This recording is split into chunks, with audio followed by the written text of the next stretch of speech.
বইয়ের মলাট চ্যানেলে আপনাদের স্বাগত। বন্ধুরা, পড়ছিলাম মধ্যযুগের খ্রিস্টান ও মুসলিমদের মধ্যকার ধর্মযুদ্ধ ক্রুশের যুদ্ধের ইতিহাস ভিত্তিক উপন্যাস ক্রুশের সিরিজ। এই উপন্যাসে ক্রুশের যুদ্ধে মুসলমানদের পক্ষে সুলতান সালাহউদ্দিন আইয়ুবীর বীরত্বগাথার সাবলীল ও ঔপন্যাসিক বর্ণনা তুলে ধরেছেন ঔপন্যাসিক আসাদ বিন হাফিজ। তার রচিত এই উপন্যাসের সিরিজটি আমি বইয়ের মলাট চ্যানেলে সিজন আকারে প্রকাশ করছি।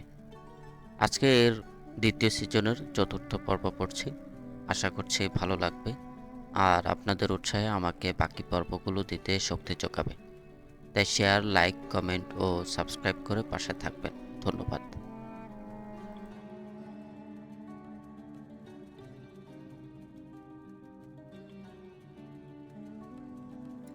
সুলতান আইয়ুবী সম্মুখ যুদ্ধের সংঘর্ষ সবসময় এড়িয়ে চলতেন। তিনি সৈনিকদের প্রস্তুত করেছিলেন কমান্ডো লড়াইয়ের উপযুক্ত করে। ক্ষিপ্রতা, গতিশীলতা ও অতর্কিত হামলা হানতে এ বাহিনীর কোনো জুড়ি ছিল না। কিন্তু তকিউদ্দিন কৌশলবিহীন শুধু সৈন্য সমাবেশ করে যুদ্ধ করায় অভ্যস্ত ছিল। এ বাহিনীতে দক্ষ, পরীক্ষিত জানবাজ সৈন্য ছিল, কিন্তু তাদের সঠিক ব্যবহার করার নেতা একমাত্র সুলতান আইয়ুবীই ছিলেন। সুদানে আক্রমণ করা মানে সুলতান আইয়ুবীর এক বিরাট বাহিনীকে বেহুদা বন্দী করে রাখা। খ্রিস্টানরা এটাই চাচ্ছিল, আর এই জন্যই তারা এরকম চাল চেলেছে। তকিউদ্দিনের বাহিনীকে কৌশলে সুদানের গভীরে অভ্যন্তরে নিয়ে তাদের মনোপুত স্থানে কার্যত বন্দী করে রেখেছেন, আর তাদের ওপর সুলতান আইয়ুবীর কৌশল অবলম্বন করে রাতের অন্ধকারে অতর্কিত আক্রমণ চালাচ্ছেন। তকিউদ্দিন উট, ঘোড়া এবং সৈন্যদের জন্য এক ফোঁটা পানিও পাচ্ছে না কোথাও। কমান্ডো বাহিনীর সালার অবস্থার নাজুকতা উপলব্ধি করে একসময় বলল, আমাদেরকে আপনি মরুভূমিতে স্বাধীনভাবে ছেড়ে দিন। আমরা মূল বাহিনী থেকে বিচ্ছিন্ন হয়ে নিজেদের মতো সরে পড়ব।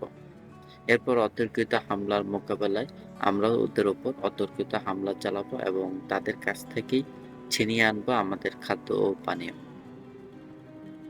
কিন্তু তকিউদ্দিন এতে বাহিনী সংকুচিত হয়ে পড়বে বলে আশঙ্কা করলেন। ভাবলেন এতে কেন্দ্রীয় কমান্ড ক্ষতিগ্রস্ত হবে এবং সম্মিলিত শক্তি দুর্বল হয়ে যাবে। ফলে তিনি এ প্রস্তাব প্রত্যাখ্যান করলেন এবং এ ধরনের চিন্তা মাথা থেকে বাদ দিতে বললেন। যখন রসদপত্র বা খাদ্যশস্যের প্রশ্ন ওঠে, তখন তাদের মনে জেগে ওঠে অজানা শঙ্কা। তারা বর্ডার থেকে এত দূরে চলে এসেছে যে স্বাভাবিক অবস্থায়ও এখানে রসদ পৌঁছতে কয়েকদিন লেগে যেতে পারে। আর এখন তো রাস্তায় রসদবহর আক্রান্ত হওয়ার সম্ভাবনা 16 আনা। যে কোনো জায়গায় যে কোনো সময় আক্রান্ত হওয়ার আশঙ্কা আছে। এই আতঙ্কজনক অবস্থায় পথ চলা নিরাপদ নয় বলেই বহরের প্রতিটি সৈনিক নিরাপত্তাহীনতায় ভুগছে। কমান্ডো বাহিনীর এই আশঙ্কা অচিরেই সত্য প্রমাণিত হলো। একদিন তারা খবর পেল তাদের খাদ্যশস্যবাহী বহর আক্রান্ত হয়েছে এবং শত্রুরা সমস্ত খাদ্যশস্য, রসদপত্র ও বাহনের জন্য নিয়ে আসা পশু লুট করে নিয়ে গেছে। এই ঘটনার পর কমান্ডো বাহিনীর প্রধান আবারও তকিউদ্দিনের কাছে তার প্রস্তাব পেশ করল। কিন্তু তকিউদ্দিন সে প্রস্তাব তো গ্রাহ্য করলেন না, বরং এজন্য তাকে তিরস্কার করলেন। অনাকাঙ্ক্ষিত হলেও তকিউদ্দিনের সাথে তার বাকবিতণ্ডা হলো এবং তকিউদ্দিন তাকে কড়া ধমক লাগালেন। কমান্ডার বলল, আমরা আপনার নেতৃত্বে যুদ্ধ করতে এসেছি, যুদ্ধ করব, কিন্তু তার মানে এ নয় যে শত্রুরা রাতের আধারে এসে আমাদের খাদ্যশস্য লুট করে নিয়ে যাবে আর আমরা তা চুপ করে দেখব। লড়াইয়ের স্বার্থে আপনাকে কোনো পরামর্শ দিতে পারবো না। তকিউদ্দিন ক্ষেপে গিয়ে বললেন, তুমি সীমা অতিক্রম করে যাচ্ছ। তোমার কাছ থেকে আমার যুদ্ধ করা শিখতে হবে না। কমান্ডার উত্তরে বলল, আমাকে মাফ করবেন, আপনি সুলতান তকিউদ্দিন, সুলতান সালাহউদ্দিন নন। আমরা যুদ্ধ করতে শিখেছি সুলতান সালাহউদ্দিন আইয়ুবের কাছ থেকে, আপনার কাছ থেকে নয়। সিপাহ সালার হিসেবে তিনি আমাদেরকে যেভাবে যুদ্ধ করতে শিখিয়েছেন, আমরা সেভাবেই যুদ্ধ করতে চাই। সারা জীবন আমরা কমান্ডো ট্রেনিং পেয়েছি। আমরা শিখেছি কি করে শত্রুর পেটের মধ্যে ঢুকে তাদের পেট কেটে বেরিয়ে আসতে হয়। আপনার সৈন্যরা ক্ষুধায় মরছে আর তাদের খাবার ও রসদপত্র শত্রুরা লুট করে নিয়ে যাচ্ছে। আমরা শত্রুদের রসদ ছিনিয়ে নিয়ে নিজেদের সৈন্যদের পেট ভরাতে অভ্যস্ত। তকিউদ্দিনের চোখে পানি এসে গেল। তিনি জানতেন কমান্ডার কি প্রেরণা ও আবেগ নিয়ে কথা বলছেন। রাগের পরিবর্তে তার মাঝে এসে ভর করল আবেগ। তিনি সেই আবেগ দমন করে বললেন, আমি সেই জাতে বারিতালাকে ভয় করি। নিজে পরিমাণ নিরাপদ অবস্থানে থেকে আমি এই জানবাজদের কি করে মৃত্যুর মুখে ঠেলে দেই বলুন। এই কথা আপনার আগেই ভাবা উচিত ছিল। এভাবে আপনার আক্রমণ করা উচিত হয়নি। কিন্তু এখন আর এ কথা বলে বা ভেবে লাভ নেই। আমাদের মধ্যে এমন কেউ নেই যে আল্লাহর নামে জীবন কোরবানি করতে ভয় পায়। মুজাহিদ যত বেশি মৃত্যুর কাছাকাছি হয়, ততই সে আল্লাহর নৈকট্য অনুভব করে। আমরা এখন দুশমনের ফাঁদে পড়ে আছি। এই অভিযানে আমরা যদি বিজয় অর্জন করতে না পারি, তবে শাহাদাতের গৌরব থেকে কেউ আমাদের বঞ্চিত করতে পারবে না। তকিউদ্দিন আবেগপ্রবণ হলেও বুদ্ধি বিবেক সবটাই গুলিয়ে ফেলেননি। তার মনে পড়ল সুলতান আইয়ুবের নসিহত, নিজেকে একজন বাদশাহ মনে করে কারো ওপর আদেশ চাপিয়ে দিও না। যুদ্ধের ময়দানে গিয়ে নিজের ভুল গোপন করো না। তিনি কমান্ডারের রূঢ় আচরণের অপরাধ নিলেন না, বরং সঙ্গে সঙ্গে সমস্ত সালারদের ডেকে পরামর্শ বসলেন। যুদ্ধের অবস্থা ও পরবর্তী পদক্ষেপ সম্বন্ধে খোলাখুলি আলোচনা হলো। সিদ্ধান্ত হলো যে কোনো আকস্মিক হামলার যথাযথ জবাব দেওয়া হবে। এজন্য কমান্ডো বাহিনীকে মূল বাহিনী থেকে সরিয়ে স্বাধীনভাবে কাজ করার সুযোগ দেওয়া হবে। তারাই মোকাবেলা করবে অতর্কিত আক্রমণের। রসদ আসার রাস্তা কমান্ডো বাহিনীর নিয়ন্ত্রণে ছেড়ে দেওয়া হবে। পুরো রাস্তায় টহল বসাবে কমান্ডো বাহিনী। সেনাবাহিনীকে 3 ভাগে বিভক্ত করা হবে। 3 দিক থেকে তারা আক্রমণ চালিয়ে যাবে শত্রুদের ওপর। তকিউদ্দিনের সাথে থাকবে রিজার্ভ বাহিনী। রিজার্ভ বাহিনীতে সৈন্য থাকবে খুবই কম। এই বিভক্তি ও ব্যবস্থাপনার উপকার হলো এই যে, সেনাবাহিনী দুর্গম ঊষর মরু এলাকা ছেড়ে চলে যাওয়ার সুযোগ পেল।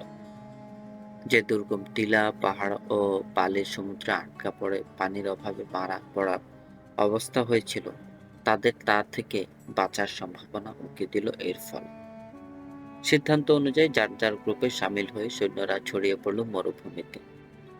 শত্রুরা 3টি দলের সঙ্গে মোকাবেলায় নামলো এবং তাদের তাড়িয়ে নিয়ে চলল।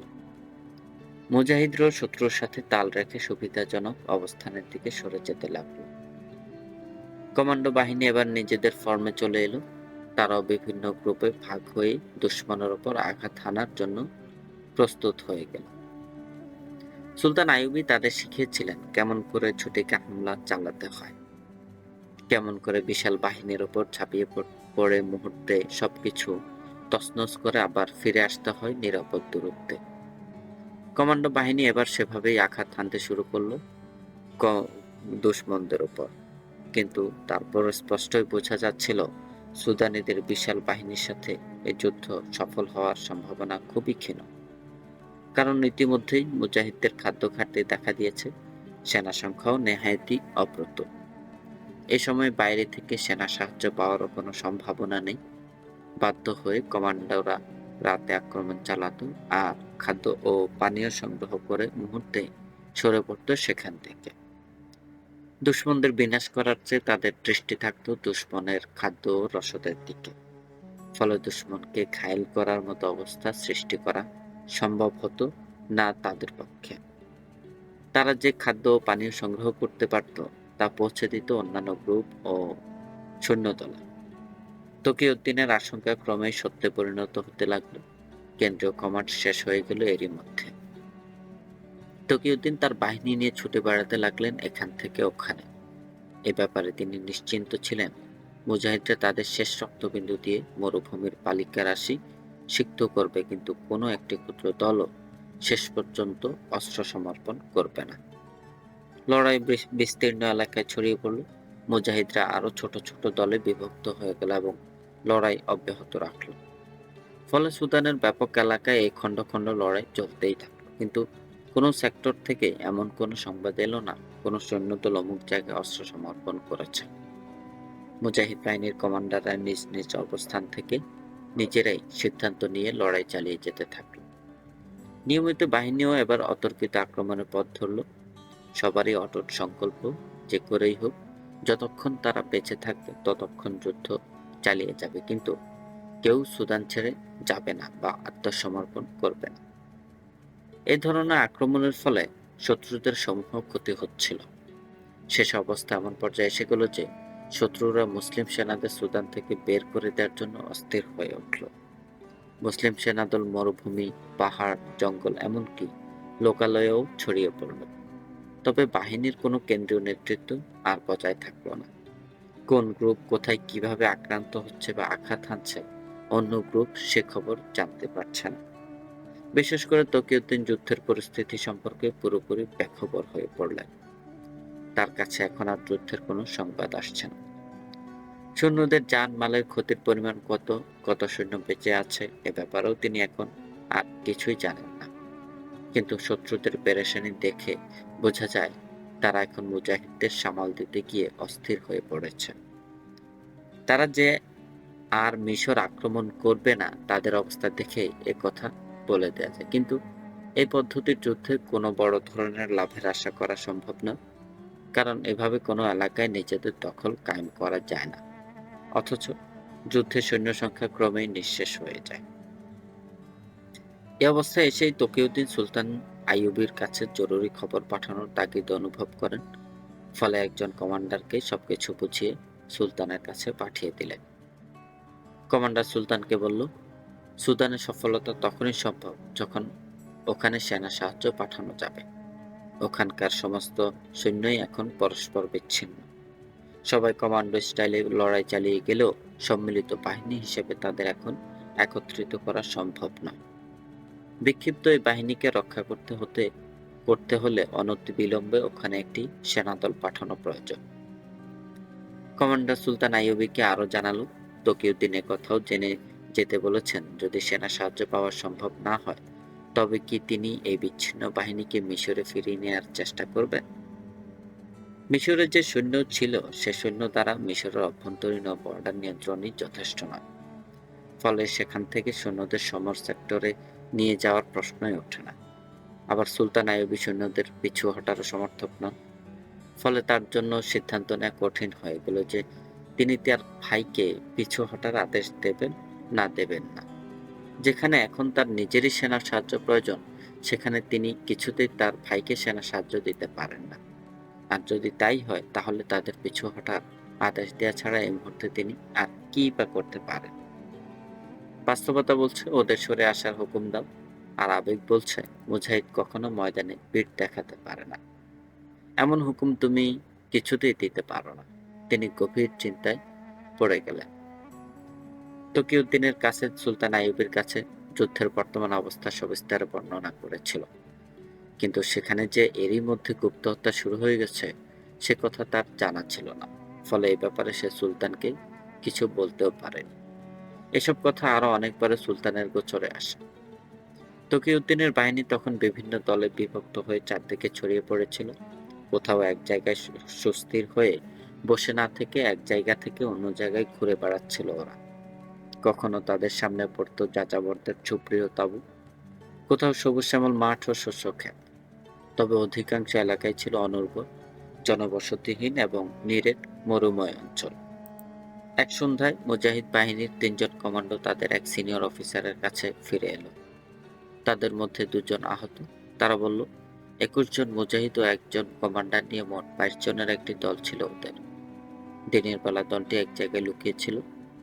দলের কমান্ডার পাহারা দেওয়ার ছলে এদিক ওদিক টহল দিয়ে বেড়াচ্ছিল। এক সুদানি উষ্ট্রারোহী সেখান দিয়ে যাবার সময় কমান্ডারকে দেখে থমকে দাঁড়িয়ে পড়ল। কমান্ডার তার কাছে গেলে তারা পরস্পর কথা বলল, কিন্তু দল থেকে অনেক দূরে থাকায় তারা কি কথা বলছে জানা গেল না। উষ্ট্রারোহী চলে গেলে দলের কমান্ডার এসে সুসংবাদ দিল, ২ মাইল উত্তরে নাকি একটি গ্রাম আছে, সেখানে শুধু মুসলমানরাই বসবাস করে। উটের আরোহী সেই গ্রামেরই বাসিন্দা। তিনি আমাদের সবাইকে তাদের গ্রামে দাওয়াত করেছেন। বলেছেন গ্রামের কাছেই নাকি দুশমনের একটি ঘাঁটি আছে। আমরা গেলে শত্রুর সে ঘাঁটি নাকি তারা চিনিয়ে নেবে। আমি তার দাওয়াত কবুল করেছি। তাহলে তো ভালোই, পেটও ভরবে, হাতও লড়বে। হ্যাঁ, রাতে গ্রামবাসী সবাই মেহমানদারি করার পর অভিযানের সময় যুবকরা নাকি আমাদের সঙ্গ দিতেও রাজি হবে। মুজাহিদরা সকলে খুব খুশি হলো এই ভেবে যে সেখানে খাওয়া দাওয়া, আদর আপ্যায়ন ছাড়াও শত্রুদের ওপরে আক্রমণের সুযোগও থাকবে। সূর্য ডোবার সাথে সাথেই তারা সেই গ্রামের দিকে রওনা হলো। সেখানে গিয়ে দেখতে পেল শুধু ৩টি যাযাবর ঝুপড়ি। ঝুপড়ির আশেপাশে গাছপালা ও পানির ব্যবস্থাও আছে। সৈন্যদেরকে ঝুপড়ির বাইরে তাঁবু টানাতে বলা হলো। সুদানি লোকটি কমান্ডারকে একটি ঝুপড়ির মধ্যে নিয়ে গেল। বাইরে মশাল জ্বালিয়ে দেওয়া হলো এবং সকলকে বেশ আদর আপ্যায়ন করেই খাওয়ানো হলো। দলের কমান্ডার বলল, তোমরা সবাই শুয়ে পড়ো। যখন আক্রমণের সময় হবে তখন তোমাদের জাগিয়ে দেওয়া হবে। ক্লান্ত সৈনিকরা শুয়ে পড়ল। এই আগত ৩ জনের মধ্যে একজনের তখনও ঘুম আসেনি। হঠাৎ পাশের ঝুপড়ির মধ্যে নারী কণ্ঠের হাসির ঝঙ্কার শুনতে পেয়ে সে উঠে বসল। উঁকি মেরে দেখল তাদের কমান্ডার সুন্দরী ২ নারীর সাথে হাসাহাসি করছে আর শরাব পান করছে। মেয়েরা যাযাবরদেরকে পোশাক পরে থাকলেও স্পষ্টতই বোঝা যাচ্ছিল তারা যাযাবর কন্যা নয়। এ সময় সৈনিকটির কানে ভেসে এলো দূর থেকে লোকজনের কথা বলার অনুচ্ছ শব্দ। সেদিকে তাকাতেই চাঁদের আলোতে সে দেখতে পেল মরুভূমির ঠান্ডা বালি মারিয়ে কিছু লোক বর্ষা ও তলোয়ার হাতে এদিকেই আসছে। একবার সে ভাবলো অভিযানে অংশ নেওয়ার জন্য আসছে ওরা। তারপরেই তার মনে কেন যেন সন্দেহ মাথা চাড়া দিয়ে উঠল। সে ঝুপড়ির পেছনে গাছের ছায়া অন্ধকারে গিয়ে লুকিয়ে পড়ল। দেখতে দেখতে লোকগুলো ঝুপড়ির কাছে এসে দাঁড়ালো। যে ঝুপড়িতে কমান্ডার মদ পান করছিল তার থেকে একটু দূরে আরেকটু ঝুপড়িতে ঢুকলো একজন লোক। ওখানে কি হচ্ছে দেখার কৌতূহল জাগলো লুকিয়ে থাকা সৈন্যটির মনে। সে গাছের ছায়ায় আড়াল নিয়ে অন্ধকার সন্তর্পণে তার কাছে গিয়ে বেড়ার ফুটোতে চোখ রাখল। দেখলো লোকটা ঘরে ঢুকে সেই সুদানির সামনে গিয়ে দাঁড়ালো। সুদানি বলল, তোমরা এসে পড়েছ, ভালোই হলো, সবাই ঘুমিয়ে আছে, যাও শেষ করে দাও সব কজনকে। কমান্ডারের ঘর থেকে মেয়েদের হাসির ফোয়ারা ছুটছে, যেন রিনিঝিনি চুরির আওয়াজ ও হাসির কলকাকলিতে মনে হয় ওখানে উৎসব জমে উঠেছে। মেয়েদের হাসির সাথে কমান্ডারের হাসিও বেরিয়ে আসছে বাইরে। লোকটি বেরিয়ে এলো বাইরে, সঙ্গীদের নিয়ে ঝাঁপিয়ে পড়লো ঘুমন্ত মুজাহিদদের ওপর। কেউ কেউ ঘুমন্ত অবস্থায় ঢলে পড়লো মৃত্যুর কোলে, কেউ হয়তো হাঙ্গামা শুনে জেগে উঠে বিস্ময় বিস্ফোরিত চোখ মেলে রেখে পাড়ি জমানো পরপারে। যারা এই অবস্থা কাটিয়ে উঠতে পারলো, মুহূর্তে তারা তলোয়ার বের করে প্রতিহত করলো আততায়ীদের আঘাত। পুরো ঘটনাটি ঘটে গেল যেন চোখের পলকে।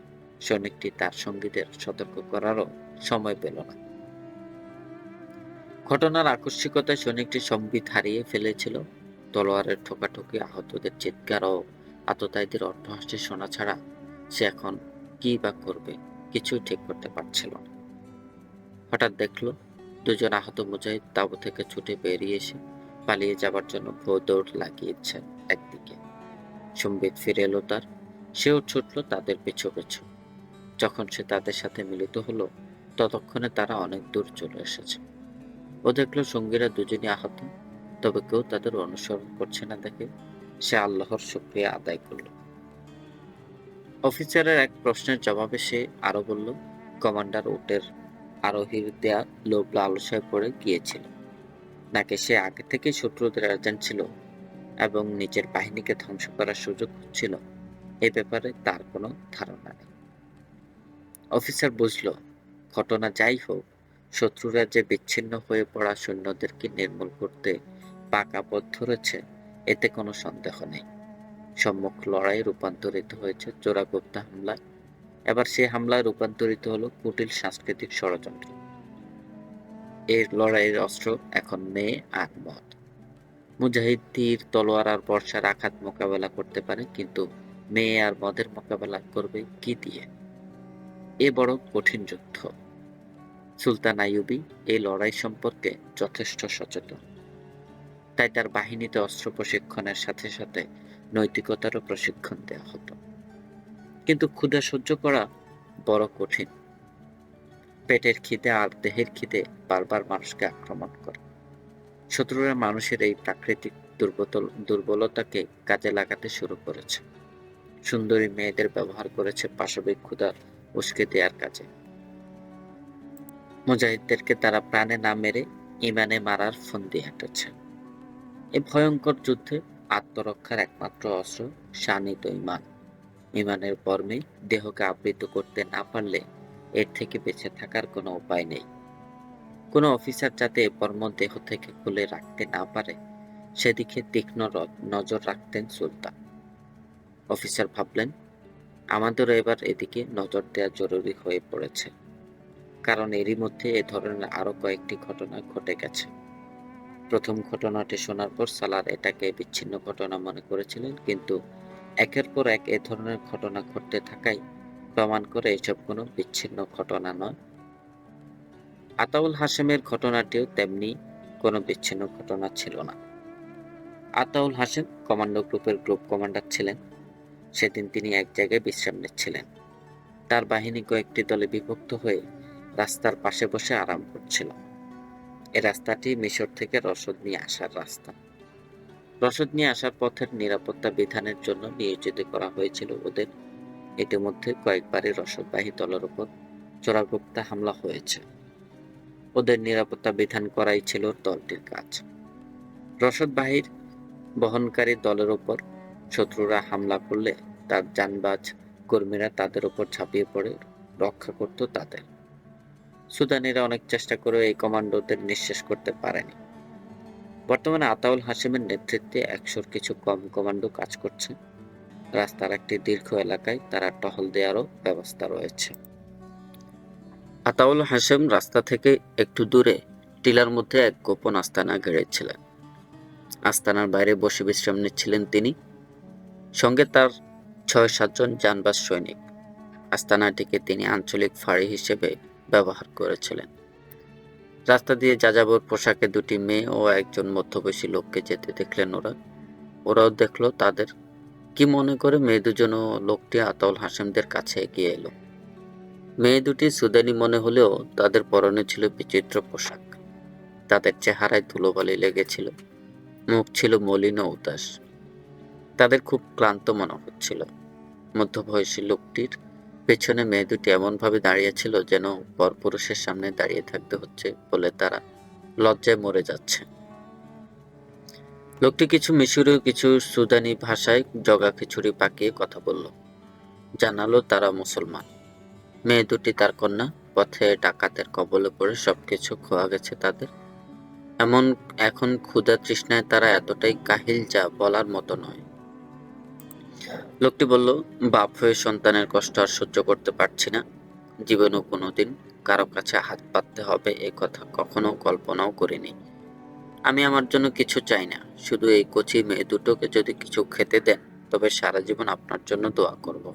আতাউল হাশেম সুদানি ভাষা জানতেন, কারণ তিনি কমান্ডো দলের লিডার। সুদানি অঞ্চলে কমান্ডারের দায়িত্ব সফলভাবে পালনের জন্য তাকে সুদানি ভাষা শিখতে হয়েছিল। তার কাছে খাবারের কোনো অভাব ছিল না। এরই মধ্যে মিশর থেকে ২-৩ বার রসদ আমদানি হয়েছে। তিনি তার অংশের সৈন্যদের রেশন ও আস্তানায় মজুদ রেখেছিলেন তা। আতাউল হাশেম ওদের নিজের ৩ জনকে আস্তানার ভেতর নিয়ে গেলেন এবং খেতে দিলেন। খাওয়া শেষ হলে তিনি জিজ্ঞেস করলেন, আপনারা কোত্থেকে এসেছেন? লোকটি একটা গ্রামের নাম উল্লেখ করে বলল, গ্রামটির এখন খুবই দুরবস্থা। কখনো সুদানিরা এসে চড়াও হয়, কখনো মুসলমানরা। উভয় পক্ষেরই ঘরের খাবার জিনিসের ওপর প্রচণ্ড লোভ। লোকটি আরো বলল, একে তো যুদ্ধাবস্থা, হুটহাট সেনাবাহিনী চড়াও হয় গ্রামে। ঘরে যুবতী মেয়ে, কখন কি অঘটন ঘটে যায় এই ভয়ে সারাক্ষণ তটস্থ থাকতে হতো তাদেরকে। মেয়েদের লুকিয়ে রাখতে রাখতে শেষে বিরক্তি ধরে গেল। অবশেষে ভীত সন্ত্রস্ত হয়ে কন্যা দুটিকে সঙ্গে নিয়ে বাড়ি থেকে বের হয়ে এসেছে। বাপের কাছে মেয়েদের মান সম্ভ্রমই বড় কথা। তা এখন কোথায় যাবেন আপনারা? ভেবেছিলাম মিশর যাব। সুদানে মুসলমানদের জানমাল ইজ্জত আবরু মোটেই নিরাপদ নয়। কিন্তু যুদ্ধের যা অবস্থা, এখন তো দেখছি পথ চলাও নিরাপদ নয়। জি, আপনি ঠিকই বলেছেন। যুদ্ধের সময় বাড়ি বা পথ কোনো জায়গায় নিরাপদ থাকে না। বাবা, তুমি আমার ছেলের মতো। মা মরা মেয়ে দুটোকে নিয়ে আমি যে কি পেরেশানির মধ্যে আছি সে কথা তোমাকে বলে বোঝাতে পারবো না। তুমি একজন মুজাহিদ, মুসলমানের জানমাল ইজ্জত আবরুর রক্ষক। আমরা তোমার আশ্রয় প্রার্থনা করছি। তুমি কি আমাদের মিশর পর্যন্ত পৌঁছে দেওয়ার কোনো ব্যবস্থা করতে পারবে? দেখুন, এখন আমরা যুদ্ধের ময়দানে। যুদ্ধ শেষ না হওয়া পর্যন্ত তো আমাদের পক্ষে দেশে ফেরা সম্ভব না। তবে কয়েকদিন পরপর আমাদের কাছে রসদ আসে। আপনারা চাইলে তাদের সাথে আপনাদেরকে পাঠিয়ে দিতে পারি। লোকটির চোখ আশায় চকচক করে উঠল, যেন ডুবন্ত তরুণ তীরের নাগাল পেল। চোখে মুখে সীমাহীন প্রত্যাশা নিয়ে জানতে চাইল, সত্যি পারবে বাবা? যাক, আল্লাহর হাজার শকর, তিনি আমাদেরকে এই মুসিবত থেকে বাঁচানোর জন্য তোমাকে ওসিলা হিসেবে পাঠিয়েছেন। তা বাবা, ওরা আবার কবে নাগাদ আসবে? এসে যাবে কয়েকদিনের মধ্যে, আতাউল হাশেমের নির্লিপ্ত কণ্ঠস্বর। কিন্তু বাবা, এই কয়দিন আমরা কোথায় থাকবো? হায় আল্লাহ, দুটি তরতাজা যুবতী নিয়ে এখন আমি কোথায় যাই? হায় হায় করে উঠল লোকটি। আপনি অস্থির হবেন না। যতদিন ওরা না আসবে ততদিন আপনাদের জিম্মাদার আমি। আপনারা আমাদের সাথেই থাকবেন, আতাউল হাশেম বললেন। লোকটি বলল, বুঝতে পারছে, যুদ্ধের মধ্যে আমি তোমাকে বেশ বিপদের মধ্যেই ফেলে দিলাম। তার চেয়ে এক কাজ করে, ডাকাতের পাল্লায় পড়ে সবকিছু তো আমি খুইয়ে ফেলেছি। আমি না হয় বাড়ি গিয়ে কিছু হাত খরচ নিয়ে আসি। মিশর গিয়ে কিছু করতে হলেও তো টাকা পয়সা দরকার। ওরা থাক তোমার হেফাজতে, আমি 2-3 দিনের মধ্যেই ফিরে আসবো। মেয়েরা কেঁদে উঠল, না বাবা, আমাদের একা ফেলে তুমি যেও না। ধুর পাগলি, একা কোথায়? উনি আছেন না, এরা মুজাহিদ, তোদের ভাই। ভাইয়ের কাছে বোনের থাকতে সংকোচ কিসের? আর আমি তো 2-3 দিনের মধ্যেই ফিরে আসছি। হ্যাঁ বোন, এখানে ইনশাল্লাহ তোমাদের কোনো বিপদ হবে না। লোকটি বলল, ঠিক আছে, পথে নামার আগে তাহলে একটু বিশ্রাম নিয়েই যাই। তোমার কথা বলো। লোকটি বিদায় নিয়ে ওখান থেকে চলে গেল। মেয়ে দুটি ভয়ে ভয়ে চাইল আতাউল হাশেমের দিকে। একজন বলল, ভাই, আপনি বলছেন এখানে আমাদের কোনো বিপদ নেই, কিন্তু আপনারাই তো মহাবিপদে জড়িয়ে আছেন। সৈনিকের কাছে যুদ্ধ কোনো বিপদ নয়, এটা তার স্বাভাবিক কাজ। যুদ্ধ দেখে ভয় পেলে কি মুজাহিদ হওয়া যায়? কিন্তু আমার মনে হয় আপনাদের এই জীবন বড় ভয়ঙ্কর। সারাক্ষণ হয় ভাবেন কখন কাকে কিভাবে মারবেন, নইলে ভাবেন কখন কে মেরে বসে। কি ঠিক বলিনি আমি? কি যে বলো, মৃত্যু নিয়ে আমরা মোটেও ভাবি না। মানুষ তো জন্মগ্রহণই করে মরার জন্য। মানব জীবনে মৃত্যুর চাইতে সহজ সত্য আর কি আছে? মরণ অবধারিত। আমরা চাই সে মরণ সুন্দর ও মহান করতে। ময়দানে গাজী হতে পারাও গৌরবের আর মৃত্যুবরণ করা সৌভাগ্যের ব্যাপার। তাই এই নিয়ে আমাদের কোনো দুশ্চিন্তা নেই। একটি মেয়ে শিশুর মতো সরল কণ্ঠে প্রশ্ন করল, তাহলে আপনারা কি ভাবেন? বাড়ির কথা, স্ত্রী সন্তানদের কথা? না, সবসময় তাও ভাবি না। যখন সময় পাই তখন আমরা মনে মনে কি করে দুশ্মনের মোকাবেলা করব, কি করে বিজয় ছিনিয়ে আনবো, এইসব ভাবি। তার মানে বাড়ির কথা, আপনজনদের কথা আপনাদের মনে পড়ে না? তা মনে পড়ে বই কি, আতাউল হাশেম বললে, কিন্তু আমি আমার ফরজ দায়িত্বের কথা কখনো ভুলে যাই না। কথা বলতে বলতে পরিবেশ কেমন সহজ ও স্বাভাবিক হয়ে উঠল। মেয়েদের মধ্যে যে সংকোচ ও জড়তা ছিল আস্তে আস্তে মিলিয়ে গেল সেসব। মনে হলো পেটে দানা পানি পড়ায় তাদের শরীরেও ফিরে এসেছে নতুন শক্তি, নতুন প্রাণ। সৈনিক জীবনের অজানা কথা জানার কৌতূহল যেন তাদের চলচঞ্চল ও চপল করে তুলল। কথার পেটে কথা জুড়ে দিল ওরা, প্রশ্নের পর প্রশ্ন করল। একজন থামলে অন্যজন মুখ খোলে। এভাবেই এগিয়ে চলল তাদের আলাপচারিতা। তাদের উচ্ছল কৌতূহল আর প্রশ্নের পর প্রশ্নে আতাউল হাশেম তার নিজের ও সঙ্গীতের জীবনের অনেক করুণ কথা তুলে ধরল তাদের কাছে। স্মৃতির পাতায় হাতড়ে সেসব কথা তুলে আনতে গিয়ে কখন যে হারিয়ে গেল অতীতের বুকে, ভেসে গেল আবেগের বন্যায়, আতাউল হাশেম তার টেরই পেল না। মেয়েরা ভাবল এটাই সময়, এই আবেগের স্রোতে ফেলেই তাকে নিয়ে যেতে হবে অজানা বন্দরে। তাই তারা আসলো, আসল জায়গা খা দিল, বলল, আপনারা দেশ ছেড়ে এত দূর এসে কেন নিজের জীবন নষ্ট করছেন? কি বললে? জীবন নষ্ট করছে? বিস্মিত আতাউল হাশেম। তা নয় তো কি? জেনে শুনে মৃত্যুর কোলে ঝাঁপ দেওয়ার বোকামি কেন করছেন আপনারা? আমার বুঝে আসে না। হঠাৎ ঘোর কেটে গেল আতাউল হাসেমের। রাগে জ্বলে উঠল সর্বাঙ্গ। সঙ্গে সঙ্গে উঠে দাঁড়ালেন তিনি। ডাকলেন সাথীদের। বললেন, এই মেয়ে দুটো এবং এদের নিয়ে আসা লোকটির পা রশি দিয়ে বেঁধে আমার ঘোড়ার পেছনে বেঁধে দাও। সঙ্গীরা সাথে সাথে হুকুম তামিল করল। তাদের মাটিতে ফেলে দিয়ে পা শক্ত করে বেঁধে ঘোড়া নিয়ে এলো। রশির এক প্রান্ত ঘোড়ার জিনের সাথে শক্ত করে বাঁধতেই আতাউল হাসেম এক সৈন্যকে বললেন, ঘোড়ায় আরোহণ করা। সে সঙ্গে সঙ্গে ঘোড়ায় আরোহণ করল।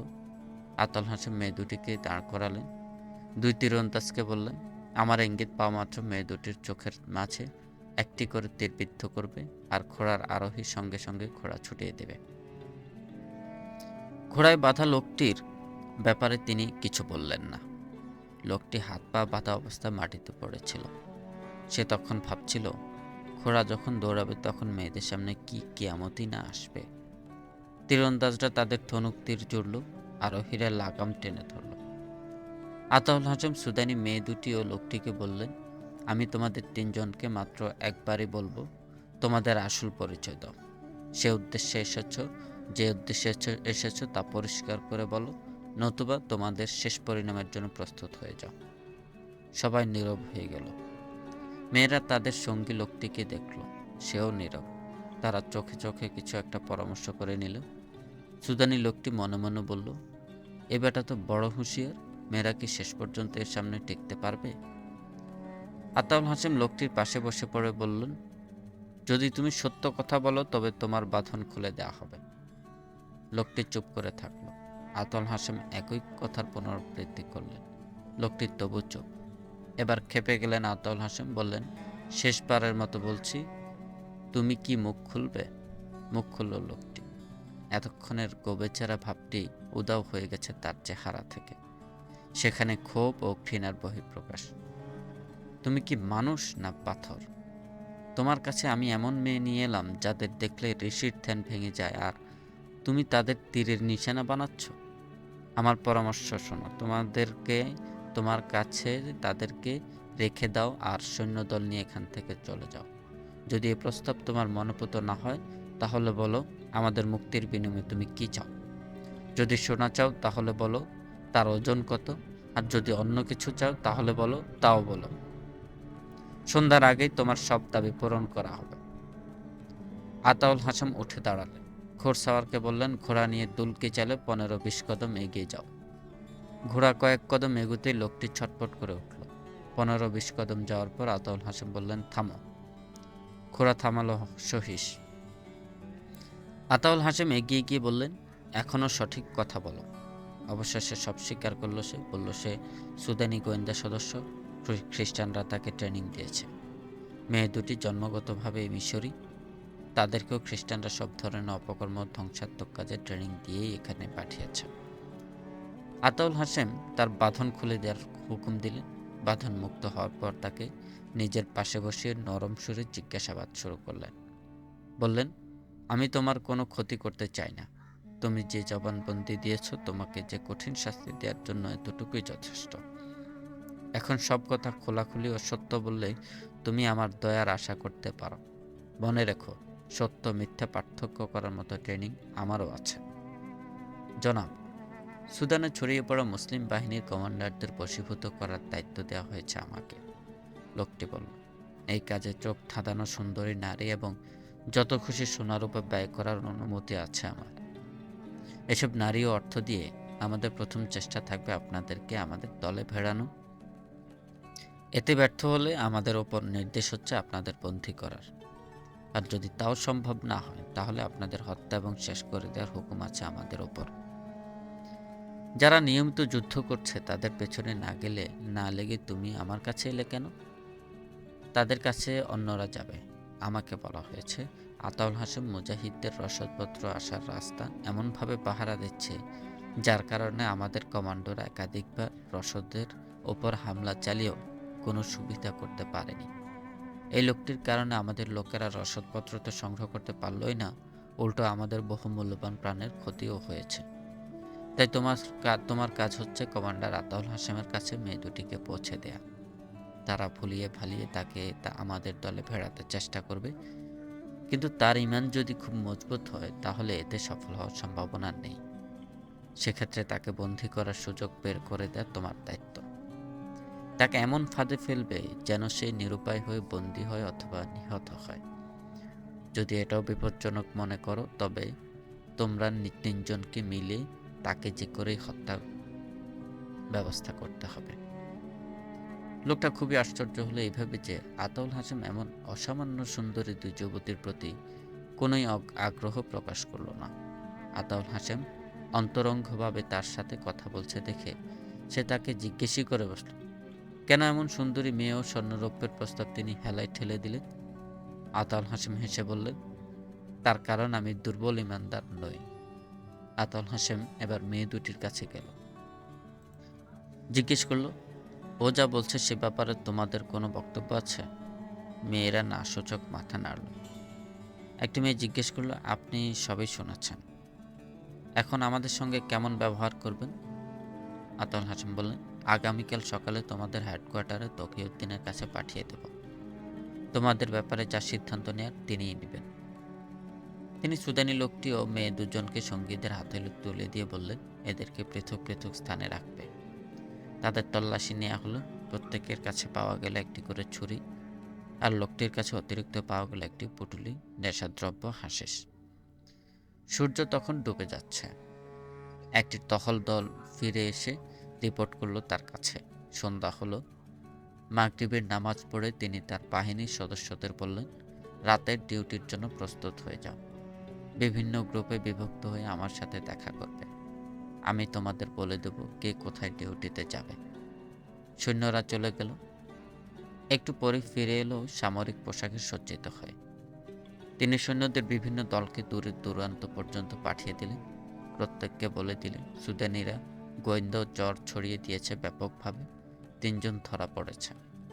এরা মারাত্মক ধ্বংসাত্মক কাজে নিয়োজিত, ফলে চোখ কান খোলা রাখবে, সাবধান থাকবে এদের ব্যাপারে। আর অস্বাভাবিক কোনো কিছু চোখে পড়লেই খবর পাঠাবে আমার কাছে। আস্তানার পাহারায় নিয়োজিতদের ডেকে বললেন, এমনও হতে পারে এদের সাথী ও দলের লোকেরা এদের আটকে পড়ার খবর পেয়ে যেতে পারে। তাহলে এদের ছাড়িয়ে নিতে চেষ্টা করবে ওরা, হামলা করতে পারে আস্তানায়। পাহারা জোরদার রাখবে। বিশ্রামরত রিজার্ভ সৈন্যদেরও শোয়ার আগে সতর্ক করে দিবে যেন সব রকমের প্রস্তুতি নিয়েই শোয়। সবার দায়িত্ব বুঝিয়ে দিয়ে রাতের খাবার সেরে শুয়ে পড়লেন তিনি। আস্তানার ভেতরে না শুয়ে টিলার চূড়ায় উঠে গেলেন।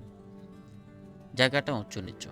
শোয়ার আগে লোকটি ও মেয়ে দুটির কি ব্যবস্থা করেছে দেখে নিলেন। এরপর তিনি টিলার উপরে গিয়ে শুয়ে পড়লেন।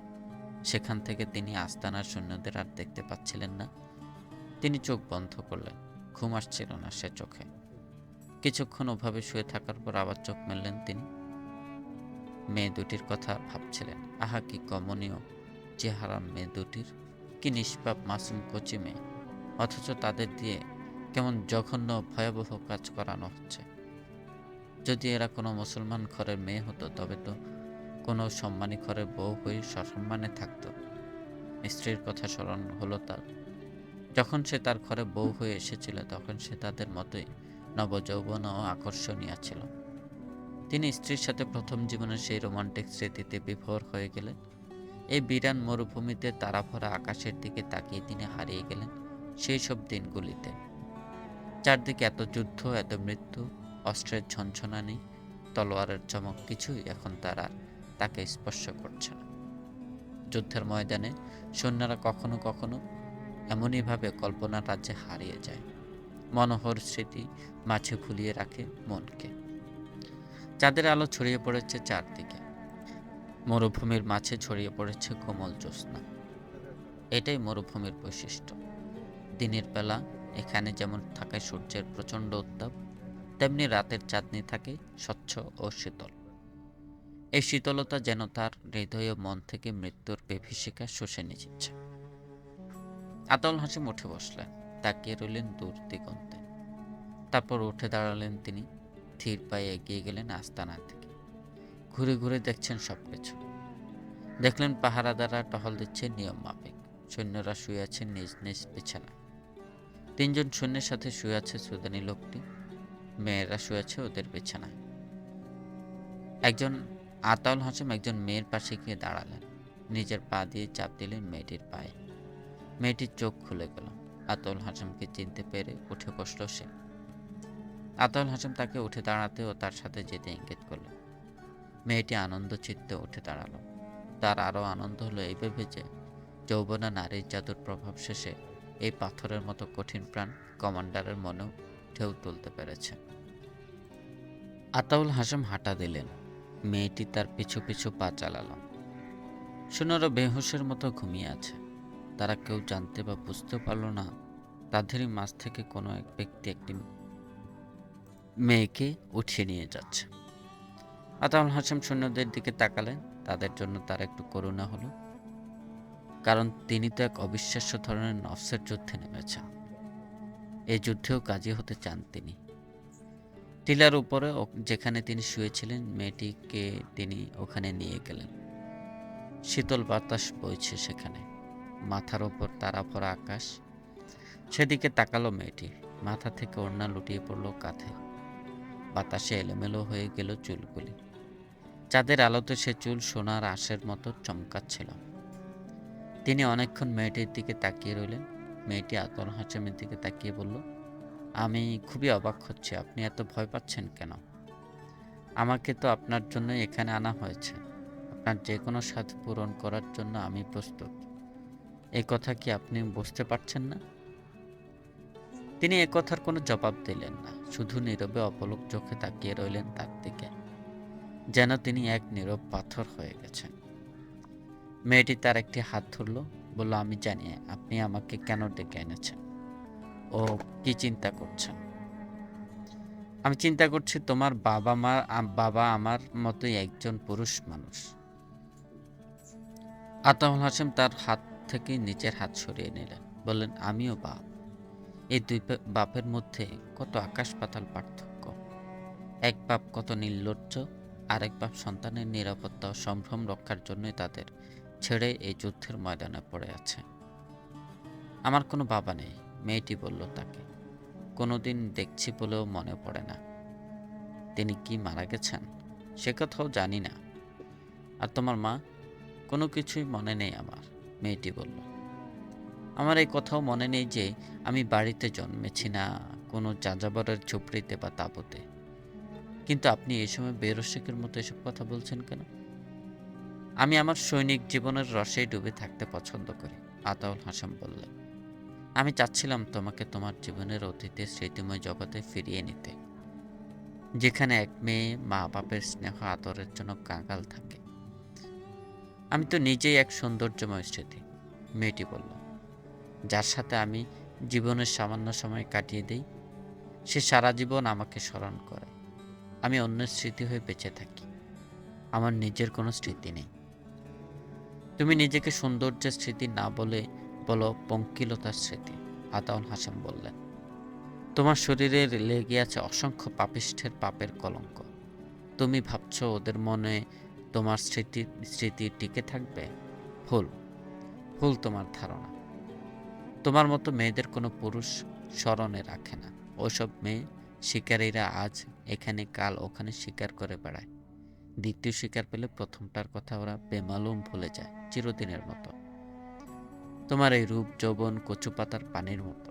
কচু পাতা যেমন পানি ধরে রাখতে পারে না, এই দেহ পারে না যৌবন ধরে রাখতে। শৈশব ও কৈশোরে এই যৌবনের কোনো ধারণা ছিল না তোমার।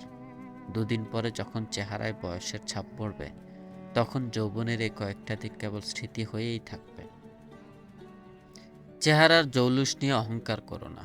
আমি এই মুহূর্তেই তোমার চেহারা চিরদিনের জন্য বিকৃত করে দিতে পারি, কিন্তু আমি তা করব না। এই মরুময় পরিবেশ, মদ আর বেভিচার তোমাকে কয়েক বছরের মধ্যে নিঃশেষ করে দেবে। তখন তোমার অবস্থা হবে ছড়া ফুলের মতো, মানুষের পায়ের তলায় পিষে গেলেও যে ফুলের দিকে কেউ ফিরেও তাকায় না। আজ যারা তোমার রূপের মোহে ছুটে আসে তোমার কাছে, সেদিন তোমাকে রাস্তায় দেখে তোমার কাতর আবেদন শুনে এইসব সুদানীয় খ্রিস্টানরা ভিক্ষা দিতেও এগিয়ে আসবে না তোমার কাছে। তুমি যখন শহরের কোনো ফুটপাতে পড়ে থাকবে, ওরা তখন ফুটপাত দিয়ে যাওয়ার সময় ঘৃণায় নাকে রুমাল চেপে ধরবে। আতাউল হাসেমের বলার মধ্যে ঘৃণা নয়, এমন এক দরদ মাখা ভাব ছিল যা মেয়েটিকে অস্থির করে তুলল। তার মনে হলো তার বুকের মধ্যে সাইমুম ঝড় বয়ে যাচ্ছে। সে ঝড়ে যৌবনের দুরন্তপনা উধাও হয়ে গেল। একজন মুসলমান কমান্ডারের সামান্য কটি কথা তাকে কাঙ্গাল বানিয়ে ফেলল। একটু প্রীতি স্নেহের। কেঁপে উঠল মেয়েটির শরীর। সে দুহাতে মুখ থেকে আতাউল হাসামের পায়ের কাছে বসে পড়ল। আমার এক মেয়ে আছে, তোমার চেয়ে 2-3 বছরের ছোট হবে সে। তার বিয়ে হবে এক সম্মানী ঘরের যুবকের সাথে, যে ছেলে আমার মতোই কোমরে তলোয়ার ঝুলিয়ে ভালো জাতের ঘোড়া চেপে ছুটে যাবে যুদ্ধের মাঠে। আমার মেয়ে জায়নামাজে বসে তার জন্য দোয়া করবে আর জানালা দিয়ে তাকিয়ে থাকবে পথের দিকে। কখন ফিরে আসবে তার স্বপ্নের শাহজাদা, এই আশায়। সে তার স্বামীর কাছে হবে স্বপ্নের রানী। সে তার ভালোবাসা দিয়ে জয় করে নেবে শ্বশুর শাশুড়ি দেবর ননদ সকলের ভালোবাসা। পড়শি মহিলারা আমার মেয়েকে এক নজর দেখতে চাইবে তার গুণের কথা শুনে। আমি এই জন্য গর্ববোধ করব। আমার মেয়ে ও তার স্বামী পরস্পর প্রীতির বন্ধনে আবদ্ধ। সে এক এমন প্রীতি যা সারা জীবনও শেষ হবার নয়। বুড়ি হয়ে গেলেও তাদের ভালোবাসা ও সম্মান অক্ষুণ্ণ থাকবে। দিন যত যাবে তার সম্মান বাড়বে, বই কমবে না। তোমাকে দেখার জন্য কেউ কি আগ্রহ প্রকাশ করবে?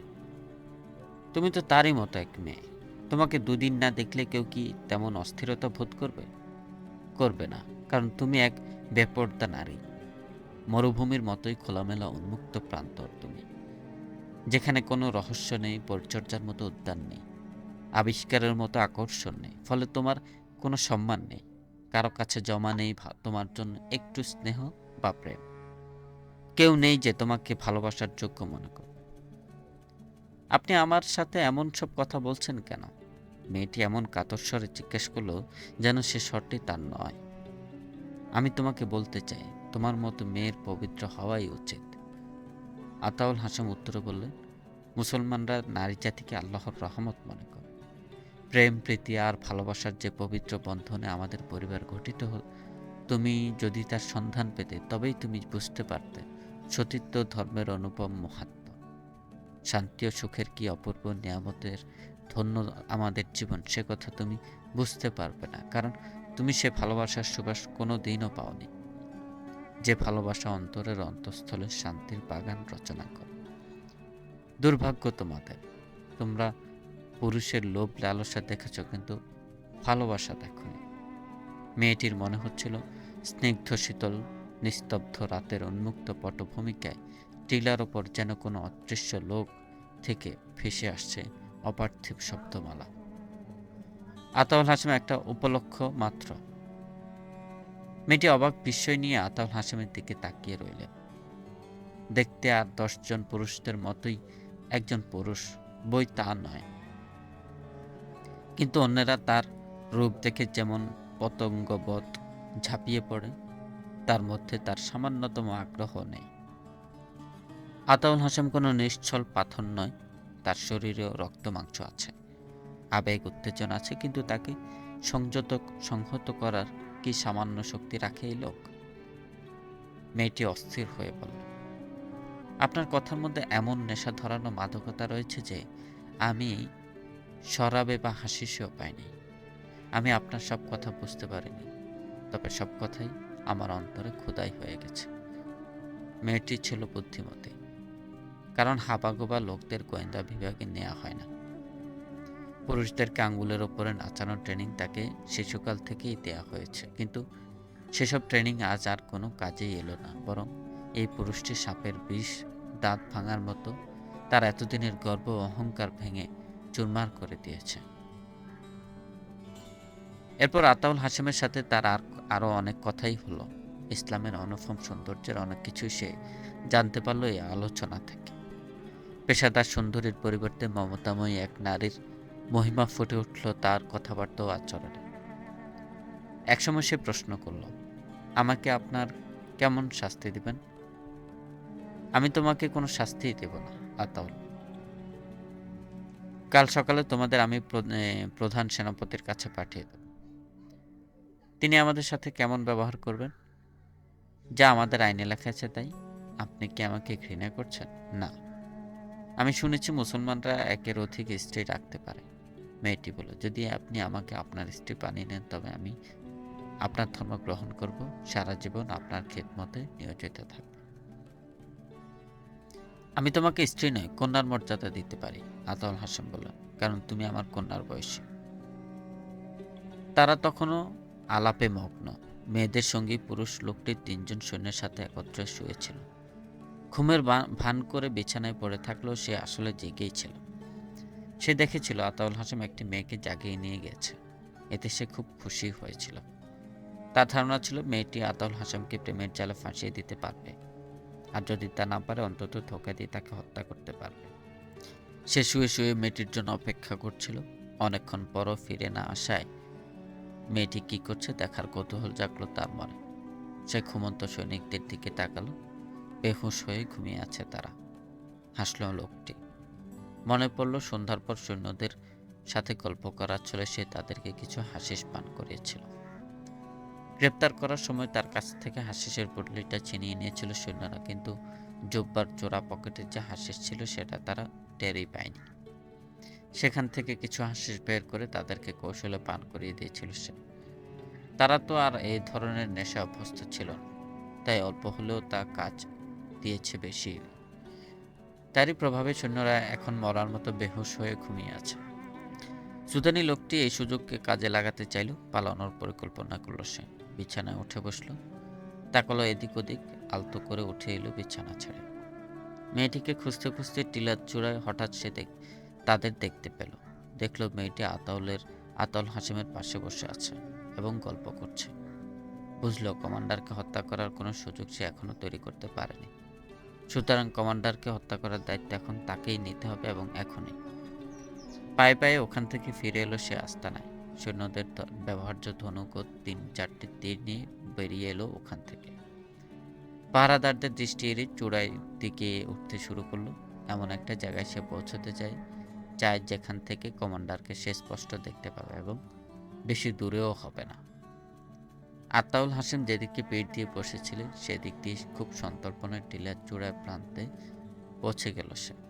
আস্তে আস্তে মাথা তুলে দেখল মাত্র ৮-১০ হাত দূরে পিছন ফিরে নিশ্চিন্তে বসে গল্প করছে আতাউল হাসেম। মুখোমুখি বসে আছে বলে মেয়েটির মুখ তার দিকে ফেরানো। ধীরে সুস্থে ধনুতে তীর জুড়ল লোকটি। কেউ তাকে দেখে ফেলবে বা প্রতিরোধ করবে এমন কোনো সম্ভাবনা তার কল্পনায়ও এলো না। মেয়েটি তাকে দেখে ফেললেও কোনো ক্ষতি নেই, কারণ ও তো তারই সহযোগী। তাই তার মধ্যে কোনো তাড়াহুড়ার লক্ষণ দেখা গেল না। নিশানা ঠিক করতে যাবে এমন সময় মেয়েটির চোখে পড়ে গেল লোকটি। আতাউল হাসেম এইসবের কিছুই টের পেল না। অকস্মাৎ মেয়েটি আতাউল হাসেমের কোমরে ঝুলানো ছুরির উপর ঝাঁপিয়ে পড়ল এবং চোখের পলকে তা ছিনিয়ে নিয়ে সর্বশক্তি দিয়ে ছুঁড়ে মারল লোকটির গলায়। হুমড়ি খেয়ে পড়ে গেল লোকটি। তার আগে ধনুক থেকে ছুটে গিয়েছিল তীর। তীরটা ছুটে এসে বিদ্ধ হলো মেয়েটির বুকে। মেয়েটির আচমকা ধাক্কায় আতাউল হাসেম মাটিতে পড়ে গিয়েছিল। উঠে বসার আগে আহ বলে বুক চেপে ধরল মেয়েটি। মেয়েটির ছুঁড়ে মারা খঞ্জর সুদানি লোকটির শাহরগ কেটে দুফাক করে দিল, আর হাত থেকে ছুটে বেরিয়ে গেল নিশানাহীন তীর। বিদ্যুৎ বেগে উঠে বসলেন আতাউল হাসেম। পেছনে খাড় না ফিরিয়ে ঝাঁপ দিলেন সেদিকে। ২ করান খাওয়ার আগেই সেখান থেকে তীরটি নিক্ষেপ করা হয়েছিল সেখানে পৌঁছে গেলেন। লোকটির ২ হাতে গলা চেপে ধরে সেখান থেকে খঞ্জর টেনে বের করার চেষ্টা করছিল। আতাউল হাসেম দেখলেন লোকটির চেহারা বিকট ও ভয়ঙ্কর আকার ধারণ করেছে। চোখ দুটো কোটর ছেড়ে বেরিয়ে এসেছে বাইরে। এই অবস্থায় কণ্ঠার হাড়ে আটকে পড়া ছুরিটি সে কোনো মতে ছুটিয়ে ফেলতে সক্ষম হলো এবং সামনে আতাউল হাসেমকে দেখতে পেয়ে আক্রমণের ভঙ্গি করে এক পায়ে গেল। আতাউল হাসেম জোড়া পায়ে লাথি মারল তার বুকে। লোকটি দূরে গিয়ে ছিটকে পড়ল, কিন্তু আর উঠতে পারল না। আতাউল হাসেম সঙ্গে সঙ্গে লাফিয়ে পড়ল লোকটির বুকের ওপর। দেখল তার শাহরগ থেকে ফিনকি দিয়ে রক্ত বের হচ্ছে। আতাউল হাসেম খঞ্জরটি তুলে নিলেন, লোকটিকে ছেড়ে দিয়ে ছুটে এলেন মেয়েটির কাছে। তীরটি ছুটে এসেছিল বুক খুব কাছে থেকে। মেয়েটির বুকে তা এমনভাবে গেঁথেছিল যে তা টেনে বের করার কোনো উপায় রইল না। মেয়েটির প্রাণবায়ু তখনও বেরিয়ে যায়নি। ডাগর দুটি চোখ মেলে সে তাকিয়ে ছিল শূন্য পানে। আতাউল হাসেম মেয়েটির পাশে ঝুঁকে পড়লেন। মেয়েটি আতাউল হাসেমের একটি হাত আঁকড়ে ধরল নিজের হাতে। বলল অস্ফুট স্বরে, আপনি আমার জন্য দোয়া করুন। যে শান্তির বাণী আপনি আমাকে শুনেছেন একটু আগে, আল্লাহ যেন আমার আত্মাকে সে শান্তি আশ্রয় ঠাঁই দেন। আমার আত্মা যেন আমার দেহের মতো এই মরুভূমিতে আর পথহারা হয়ে ছুটে না বেড়ায়। আমার এই দেহ পাপের সাগরে হাবুডুবু খেয়েছে সারা জীবন। আমাকে আশ্বাস দিন, আমার এই ক্ষুদ্র নেক কাজের বিনিময়ে আল্লাহ আমার সমস্ত গুনাহ খাতা মাফ করে দেবে। আমার মাথার ওপর ঠিক তেমনিভাবে হাত বুলিয়ে দিন, যেমন নিজের মেয়ের মাথায় হাত বুলাতেন আপনি। আতাউল হাসেম তার মাথাটা টেনে নিলেন নিজের কোলে। তারপর সেখানে স্নেহের পরশ বুলাতে বুলাতে বললেন, আল্লাহ তুমি আমার এই অবুঝ কন্যার জীবনের সমস্ত গুনাহ খাতা মাফ করে দাও। আমার এই মেয়ে তো নিষ্পাপ ছিল, তোমার অবাধ্য গোলামরা তাকে দিয়ে পাপ করিয়েছে। তাকে কেউ কোনোদিন সৎ ও নেকের পথের আলো দেখায়নি। মেয়েটি যন্ত্রণায় কাতর হয়ে কাতরাচ্ছিল। আতাউল হাসেমের হাত শক্ত করে ধরে দ্রুত বলে উঠল, আমার কথা শুনুন। এখান থেকে তিন ক্রোশ পূর্ব দিকে সুদানিদের একটা ক্যাম্প আছে। সেখানকার প্রতিটি সৈনিক আপনাদের নির্মূল করার জন্য বদ্ধপরিকর। শুনুন, আপনার সৈনিকরা চারদিকে বেশি করে ছড়িয়ে পড়তে গিয়ে পরস্পর বিচ্ছিন্ন হয়ে পড়ার জোগাড় করেছে। ওরা এভাবে ছড়িয়ে থাকলে তাদের ভাগ্যে মৃত্যু অথবা বন্দি ছাড়া গতি নেই।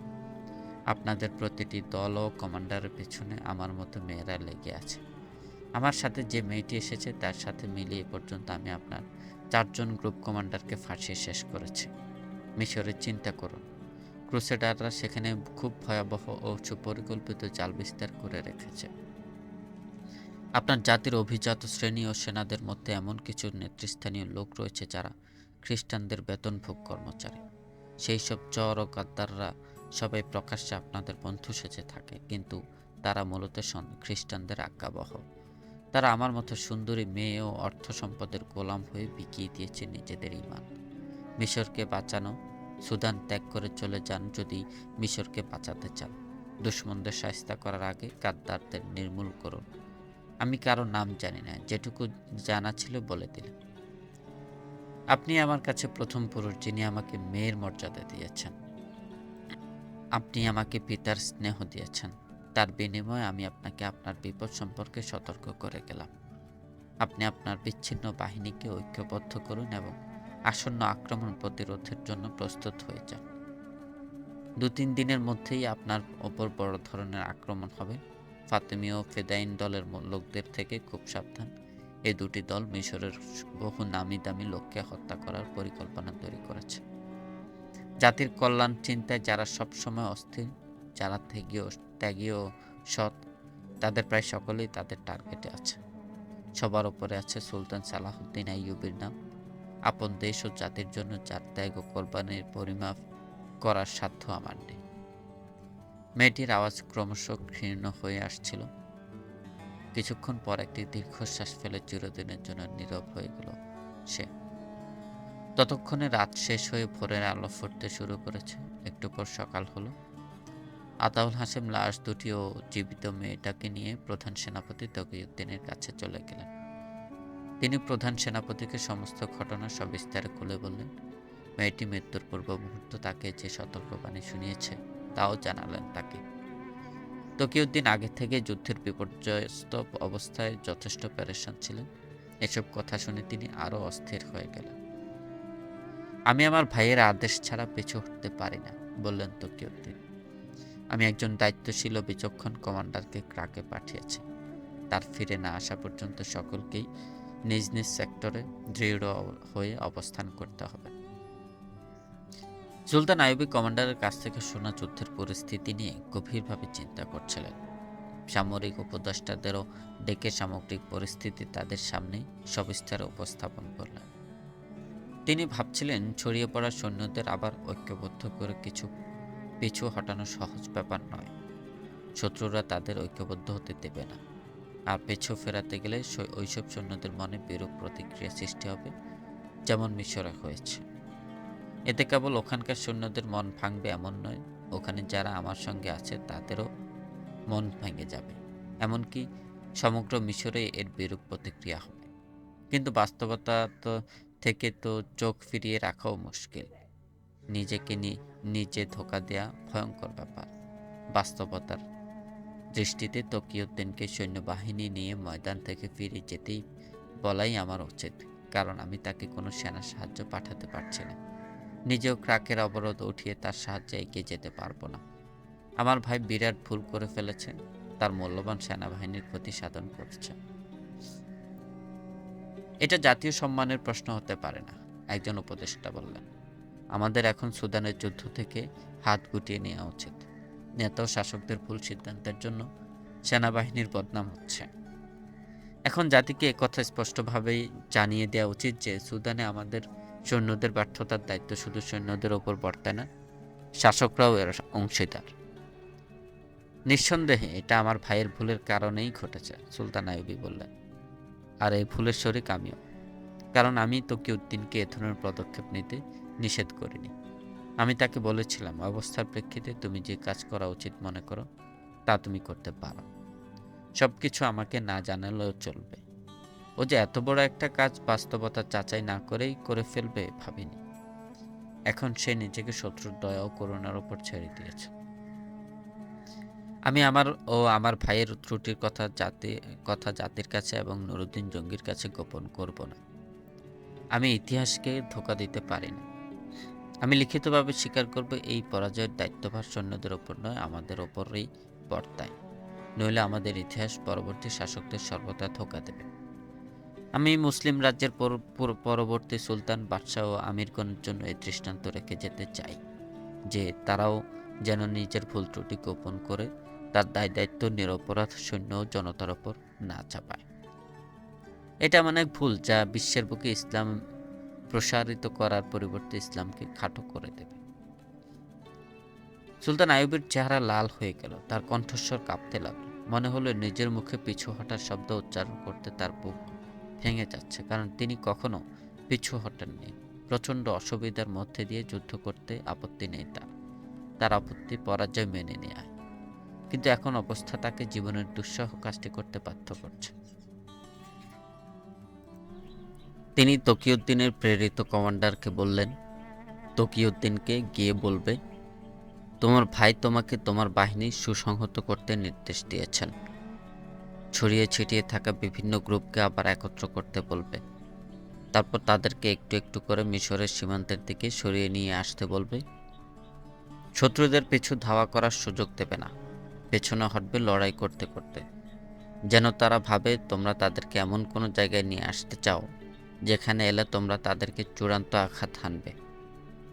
সীমান্তে পৌঁছে তোমরা সংঘবদ্ধভাবে মজবুত হয়ে দাঁড়িয়ে যাবে। কোনো অবস্থাতেই দুশমনকে মিশরের মাটিতে পা দেওয়ার সুযোগ দেবে না। যদি শত্রুরা সীমান্ত পেরিয়ে মিশরের অভ্যন্তরে আক্রমণ চালানোর চেষ্টা করে তবে তাদেরকে প্রবলভাবে বাধা দেবে। সীমান্তে একবার দাঁড়ানোর পর দুশমনকে কোণঠাসা করার জন্য কমান্ডো বাহিনীর সহযোগিতা নিতে বলবে তোকে। কোনো দলকে যেন অন্য দল শত্রুদের আক্রমণের মধ্যে ছেড়ে না আসে। যত কঠিন পরিস্থিতিই হোক, সর্বাবস্থায় সবাই একসাথে থাকবে। আমি পিছু সরে আশাকে সহ্য করতে পারি, কিন্তু কারো অস্ত্র সমর্পণ করাকে আমি মোটেই বরদাস্ত করব না। পিছু হটা সহজ ব্যাপার নয়। অগ্রসর হওয়ার মাঝে যে ঝুঁকি থাকে, পিছনে সরে আসার ঝুঁকি তার চেয়ে কোনো অংশে কম নয়। যে কোনো অবস্থার দিকে কড়া দৃষ্টি রাখার জন্য দ্রুতগতি সম্পন্ন সশস্ত্র গোয়েন্দাদের সবসময় কাজে লাগাবে। আমি তোমাকে কোনো লিখিত পয়গাম বা চিঠি দেব না। যদি পথে শত্রুর হাতে ধরা পড়ো তবে সবকিছু প্রকাশ হয়ে পড়ার আশঙ্কা আছে। সাবধানে পথ চলবে, কারণ পথে বিপদে পড়ার ঝুঁকি আছে। সুলতান আইয়ুবী কমান্ডারকে আরও কিছু নির্দেশনা দিয়ে বিদায় করলেন। তখনও তার অশ্বক্ষুরের খটখট শব্দ শোনা যাচ্ছিল। এমন সময় জাহিদিন তাঁবুর মধ্যে প্রবেশ করে বললেন, কায়রো থেকে এক কাসেদ এসেছে, তাকে এখনই ভেতরে পাঠিয়ে দাও, বললেন সুলতান আইয়ুবী। ভেতরে প্রবেশ করলেন সুলতানের গোয়েন্দা বিভাগের এক পদস্থ কর্মকর্তা। তিনি মিশরের অভ্যন্তরীণ বিষয়ে এক হতাশাব্যঞ্জক খবর নিয়ে এসেছেন। তিনি বললেন, মিশরের শত্রুদের ধ্বংসাত্মক কার্যকলাপ খুবই বেড়ে গেছে। আলী বিন সুফিয়ান শহর থেকে প্রত্যন্ত অঞ্চল পর্যন্ত সর্বত্র রাত দিন ছুটে বেড়াচ্ছেন। অসম্ভব ব্যস্ততায় কাটছে তার সময়। তিনি আশঙ্কা করছেন যে কোনো মুহূর্তে মিশরের সেনা বিদ্রোহ ঘটতে পারে। সুলতান আইয়ুবীর চেহারার রং যেন একেবারে ফ্যাকাশে হয়ে গেল। যদি তিনি এখন মিশরে থাকতেন তবে তিনি এসব ব্যাপারে নিয়ে কোনো পরোয়াই করতেন না। তিনি মিশরকে খুবই ভয়ঙ্কর অবস্থা থেকে বাঁচিয়েছিলেন। খ্রিস্টান ও ফাতেমীয়দের ধ্বংসাত্মক কার্যকলাপের কঠিন আঘাতকে তিনি ব্যর্থ করে দিয়েছেন। সমুদ্রের দিক থেকে ক্রুসেড বাহিনীর আক্রমণ প্রতিহত করেছিলেন। বিলাসপ্রিয় এবং দেশ ও জাতির ব্যাপারে উদাসীন খলিফাকে পদচ্যুত করে জাতির সামনে যে কঠিন বিপদ ঘনিয়ে এসেছিল, সাহসিকতা ও বীরত্বের সাথেই তার মোকাবেলা করেছিলেন। কিন্তু এখন ক্র্যাক শহর অবরোধ করে তিনি নিরুপায় হয়ে পড়েছেন। এখন এখান থেকে অনুপস্থিত থাকার অর্থ যুদ্ধের গতি শত্রুদের হাতে তুলে দেয়া। তিনি শুধু ক্র্যাক দুর্গই অবরোধ করেননি, শহরের বাইরের ক্রুসেড বাহিনীর এক বিরাট দলকেও ঘেরাওয়ের মধ্যে ফেলে রেখেছেন। এই ক্রুসেড বাহিনী আবেষ্টনী ভেদ করার জন্য হামলার পর হামলা চালিয়ে যাচ্ছে। সেখানে এক রক্তাক্ত যুদ্ধ চলছে প্রতি মুহূর্তে। সুলতান আইয়ুবের রণকৌশল ও কুশলী চালের ফলে বিপদের ঘেরাটোপে পড়ে ছটফট করছে খ্রিস্টানদের বিশাল বাহিনী। যুদ্ধ এখন এমন এক পর্যায়ে এসে পৌঁছেছে যখন তার কমান্ড ও নির্দেশনা ছাড়া এই যুদ্ধ সন্তোষজনক পরিণতির দিকে এগিয়ে নেওয়া কিছুতেই সম্ভব নয়। ওদিকে সুদানের অবস্থাও মিশরকে বিপদের মধ্যে ফেলে দিয়েছে। এটা একটা বাড়তি সমস্যা হয়ে দেখা দিয়েছে। সুলতান আইয়ুবের কাছে এটা পরিষ্কার, যদি তকিউদ্দিন পালানোর মনোভাব নিয়ে পিছু হটা শুরু করে তবে শত্রুরা তাদেরকে পথে শেষ করে দেবে এবং তারপর তারা সোজা মিশরে ঢুকে যাবে। এদিকে ক্র্যাকের অবরোধের আশু কোনো সমাধানের সম্ভাবনা নেই। এই দুই সেক্টরের নাজুক অবস্থার মধ্যে মিশরের সেনা বিদ্রোহের আশঙ্কা খুবই বেদনাদায়ক। এই সংবাদ সুলতান আইয়ুবের পা কাঁপিয়ে দিয়েছে। তিনি কিছুক্ষণ মাথা ঝুঁকিয়ে তাঁবুর মধ্যে পায়চারি করলেন। একসময় বলে উঠলেন, আমি ক্রুসেডারদের সমস্ত সৈন্যের মোকাবেলা করতে পারি। তারা ইউরোপের বিভিন্ন দেশে যে বাহিনী প্রস্তুত করে রেখেছে তাদের মোকাবেলার জন্য আমার এই ক্ষুদ্র বাহিনীই যথেষ্ট। কিন্তু জাতির গুটিকয় গাদ্দার আমাকে পরাজিত করার যে প্রচেষ্টা চালাচ্ছে তার মোকাবেলা করা আমার জন্য খুব কষ্টের ও দুঃখের। যেসব মুসলমান খ্রিস্টানদের হয়ে কাজ করছে তারা যদি ধর্ম পরিবর্তন করে খ্রিস্টান হতে চায় তবে খ্রিস্টানরা তাদের বাধা দিয়ে বলবে, না না, তোমরা তোমাদের ধর্মেই থাকো, তোমরা আমাদের কাছ থেকে বেতন নেবে আর জাতির সাথে গাদ্দারি করবে। তিনি নীরব হয়ে গেলেন। তাঁবুর মধ্যে যারা বসেছিল তারাও নীরব হয়ে গেল। সুলতান আইয়ুবী সকলকে বারবার লক্ষ্য করলেন। মনে হলো তিনি কিছু বলতে চান, কিন্তু কিভাবে বলবেন স্থির করতে পারছেন না। অবশেষে এই ধারণাই সত্য প্রমাণিত হলো। তিনি সবার দিকে আরেকবার চোখ বুলিয়ে বললেন, আল্লাহ আমাদের নিকট থেকে কঠিন পরীক্ষা নিতে চান। যদি আমরা সকলেই সেই পরীক্ষার জন্য তৈরি থাকি তবে অবশ্যই আল্লাহ আমাদের সাফল্য দেবেন। এটা আল্লাহর ওয়াদা। শর্ত হলো ঈমানের দাবি পূরণের জন্য যে কোনো ত্যাগ স্বীকারের সিদ্ধান্ত নিতে হবে আমাদের। এরপর সকল মুসিবতে সে সিদ্ধান্তের উপর অটল হয়ে দাঁড়িয়ে থাকতে হবে যতক্ষণ না আল্লাহ তাআলা তার ওয়াদা পূরণ করেন। আমরা যদি আমাদের সিদ্ধান্তে দৃঢ় থাকতে পারি, ময়দানে যদি আমরা ঐক্যবদ্ধভাবে আমাদের কদমকে মজবুত রাখতে পারি, তাহলে আল্লাহ তার ওয়াদা পূরণ করবেনই। আল্লাহর ওয়াদা মিথ্যা হতে পারে না। প্রশ্ন হলো, আল্লাহর ফয়সালা আসার আগ পর্যন্ত আমরা আমাদের সিদ্ধান্তে দাঁড়িয়ে থাকতে পারবো কিনা। তিনি তার সামনে বসা সামরিক উপদেষ্টা ও সেনা অফিসারদের দিকে তাকিয়ে তার বিশ্বাস ও একিনের কথা বললেন, কোনো ইমানদার আল্লাহর রহমত থেকে নিরাশ হতে পারেন না। আর আল্লাহ যাদের মুহাফেজ হন তাদের পরাজিত করে দুনিয়া এমন কোনো শক্তি নেই। এখন প্রয়োজন আমাদের সুচিন্তিত পরামর্শ ও সঠিক সিদ্ধান্ত।